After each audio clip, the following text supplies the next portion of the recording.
ஒரு light house ஒட்டிய கடற்கரையில் ஒரு அழகான நாய்க்குட்டி காவலாளியா வேலை பார்த்துட்டு இருந்துச்சு.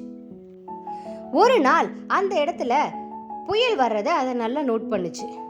கடற்கரையை பார்த்துட்டே இருக்கும்போது ஒரு அடிபட்ட ஜெல்லி ஃபிஷ் கரை ஒதுங்குச்சு. அந்த ஜெல்லி ஃபிஷ்க்கு உதவி பண்ணணும்னு நினைச்சு அது கலங்கரை விளக்கத்துக்குள்ள போய் தேடி பார்த்துச்சு, ஏதாவது கிடைக்குமான்னு. அங்க ஒரு பழைய ராந்தல் விளக்கு இருந்துச்சு. அது மட்டும் இல்லாம ஒரு நெட்டும் இருந்துச்சு. அதை எடுத்துட்டு வந்து அந்த ஜெல்லி ஃபிஷ்ஷை அந்த ராந்தல் விளக்குக்குள்ள வச்சு பத்திரமா கொண்டு போய் அதை தண்ணியில விட்டுச்சு. அதை தண்ணியில விட்டுட்டு இருக்கும் போதே ஒரு படகு கரை ஒதுங்கிறத பார்த்துச்சு.